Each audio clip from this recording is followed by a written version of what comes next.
Slinkovich, the DenverBodyDoc, board-certified plastic surgeon here in Denver. This is our show, Journey Talk. We had patients today send in some questions. We're talking tonight about BBL or Brazilian butt lift, fat grafting to the butt. Tonight I am welcoming Lauren to our show. Hello. Lauren is now joining us, helping us with our social media and our video. And this is something that's super important to me. Safety in plastic surgery is central. That kind of, even culture of safety is something that I've really believed in from the beginning as being number one, that if we're going to come forward and offer a service, surgical, there's risk at every turn with that. And this is elective surgery though. So we don't want people to get harmed, and we want to prevent, moderate, reduce risk in any possible way. So absolutely. I'm going to do a little bit of a dive here. I spoke let's get technical. Okay, well, why don't I go ahead and do this? What I did is I pulled together some slides from a talk I've given a couple times on safety in fat grafting, and this message has really come clear. And the reason I'm passionate about it is I believe this can be a very safe procedure to do fat grafting to the buttock. And I think the message maybe is a little bit missed on the Good Morning America piece in the literature. We go back to the 1980s, the 1990s, the 2000s, and there was a lot of worry about risk even with liposuction. Death with liposuction, causes of risk with that. Yes. And liposuction today, we feel that with safe technique, performed appropriately, can be an extremely safe procedure. And there isn't a plastic surgeon that doesn't use liposuction as a core important component of their basic tool set. And so fat grafting is also like that. We've done fat grafting for decades, all throughout my reconstructive surgery training, both as an ENT or head and neck surgeon and as a plastic surgeon. Fat grafting has been a core component of that. And we've learned a lot about it. So let's talk about fat grafting, what exactly it is. Yeah, what is it? Well, it's taking fat from where we don't want it. And putting it where we do. And putting it in a place where we're going to like it. Sounds simple enough, yeah, right? In my mind, it's really about the curves. You know, this is a pretty good example. Oh, yeah. This is a patient where I've done fat grafting. And, you know, if we look ahead of time here, we look at this picture on the left, kind of a square shape. High hips and flat to the outside and not a lot of volume here in the buttock overall. So I've done liposuction, you know, to show off the figure. Completely change her Bring shape. the waistline, but then adding. Adding is to get the curve. So, you know, we're going for more of that hourglass figure from where we started. That's what it's all about, really. And to me, this is where body contouring is advanced to, is to where we're showing off the figure all the way around. Exactly. Not just removing the loose stuff, maybe not just removing the area where there's a little extra, but really how are we showing off the figure. And it's not just for patients that have a BMI above 25. It can be for thinner patients. Here's two thinner patients before and after, where liposuction all the way around, showing off the waistline, you know, where we have less curves in the back and a little extra fat, little fat rolls, and working to show off more of a figure. Not everybody in my practice, in fact, it's a minority in my practice that actually want a truly bigger butt. Yeah. Some people want to be a little more conservative. Yeah, and I'm in Colorado, right? Exactly. I mean, and so not everybody wants that. We see those patients, but it's different probably than a surgeon who may be in Miami or Dallas or in LA, where there's a dominant goal for that. I think it's great both ways. Oh yeah, for sure. But there's a whole range of patients' goals. Patient on the right, same thing, you know, fairly flat overall, working to bring things in the waistline, this whole transition zone of shaping or framing of the upper buttock, and then adding some curve to the buttock overall. And it really looks like a nice natural transition as well. It's not just an abrupt, they call it a diaper booty, I guess. Kind of like, I hate to pick on Kim K again, but kind of it just sits outside of your body and it doesn't give you that natural appearance of that natural curve. So body lift, that has a scar that's going to come all along here. In fact, you can see parts of it on her post-op picture. And we're working to elevate, and that's helped a lot here with the wrinkles. You can see they're still there, but dramatically better. But the volume, just adding the volume to the buttock where it was super flat. And we clear all this stuff out. Adding the volume where it was flat here, giving some fullness and curve, even with body lift, is really an integral part of body lift for me. Oh yeah. And I find it super, super helpful. Yeah. Not only do they get their extra skin removed, but they really have the fullness and volume in their bottom, and the whole body just comes together. So definitely an awesome addition for someone who's gone through such a dramatic change. Moving on to our next portion, we did mention in the beginning that we had some questions from our audience members, so I do have those here. So let's just dive right into it. Here is a question that we got from Snapchat, pretty popular question. What is the best place of the body to retrieve fat that you are going to be injecting into the butt? Some surgeons will do just the back area for BBL because you need to be laying down on your stomach for that procedure. Yes. In general, I'm doing 360-degree liposuction of a majority, if not all, of the trunk. So that's probably number one most common, is the love handles on the side, the abdominal area, sometimes the pubic area, and then moving to the back, the flanks, even the bra roll up to the upper back, sometimes the arms, inner thighs, inner knees. All those areas are super common. There's not one that's better than the other. I think that's what they were getting at. Yes, but typically showing off the figure, it's going to be showing off the whole figure. So that sculpting with liposuction is a super powerful part of that. That framing of the buttock up above, that transition from the waistline, working to bring the waistline in as best we can for your figure. Some people's frame up here, you'll feel it. It's wider. If it's wider up here, you're not getting a tiny little 22-inch waist. Yes. Won't happen. But still showing off in that area. For many people, the small of the back, the lower part of the back, over the sacrum, can give us a lot of benefit and virtually showing much more of a projection of the buttock because we're showing a deeper small of the back. Yeah. So that area is usually pretty key. Yes. Another super common question is, should I gain weight for my BBL? Yes, yes. Do we do the cheeseburger BBL preparation diet? Yes. No. Okay. Yeah, the short answer is no. I'm not a believer in asking someone to gain weight for this. The number one problem with that is if you gain weight, we take the fat, we transfer it to the butt, then you lose weight, the fat we transfer to the butt's going to shrink up.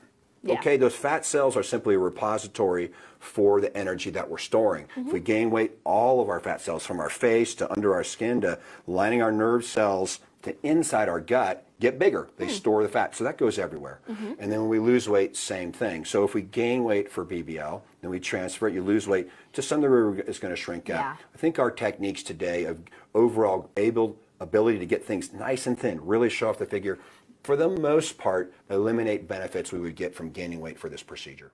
Hi, Denver Body Co. I was wondering, I was looking into getting a Brazilian butt lift, and I was wondering if you need to have a certain BMI to be able to qualify for a Brazilian butt lift, and if so, what range of BMI are you looking for? Thanks. What BMI? It's a great question. Especially with the last one. Yeah, off the top. So I would say, in general, 20 to 30, right? That's a huge range. Yeah. I've had thinner patients that are BMI 20, sometimes a little bit below.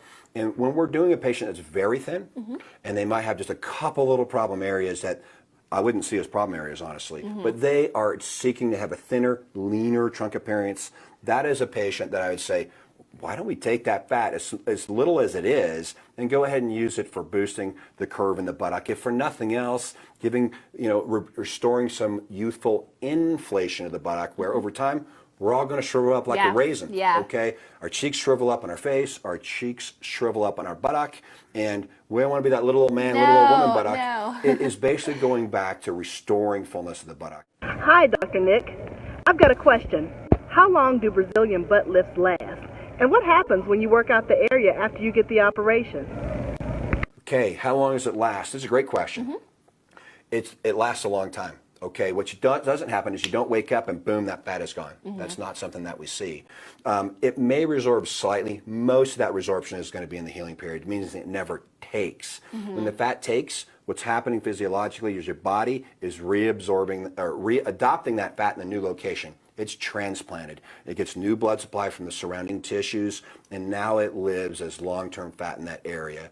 One of those safety factors is don't overfill to the point where things are overly rigid, and that is an important measure. So there are cases where we may do it in two separate procedures, and I've had patients over the years that have come back and say, hey, my body status has changed. I want to see if we can do more, if there's fat available. There have been those cases, and I've done a number of patients that have come and said they've had a BBL done, yet they still wanted more, and I'll look and examine them, and some I'll say, wow, I can do a lot to shape more, even in the back and the framing of the buttock area.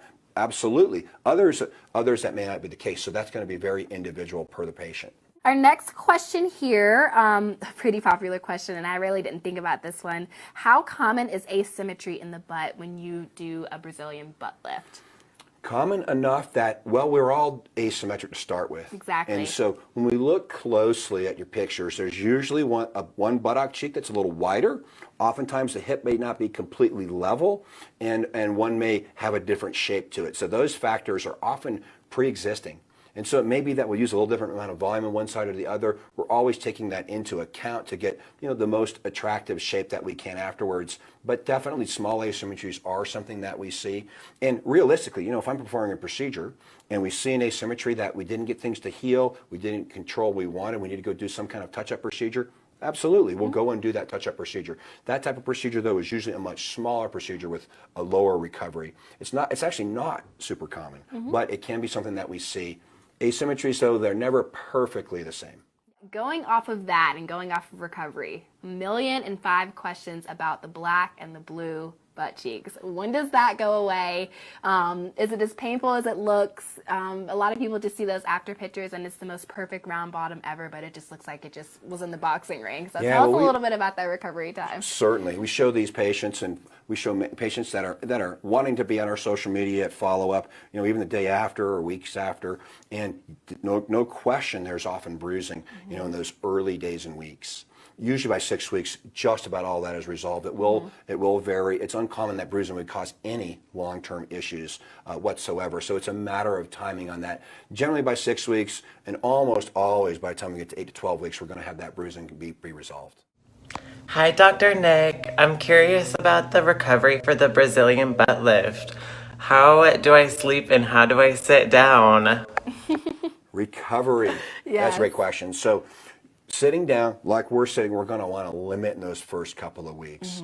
It will vary a little bit by where we're placing it. If we're really doing a little bit of fat transfer for some shaping and reinflation of the upper buttock, well, you're not sitting on that too much even sitting down, but we still give those precautions. If we're really transferring enough to where you're going to be sitting in that area, really no sitting on a hard surface for more than just a few minutes in those first 2 weeks.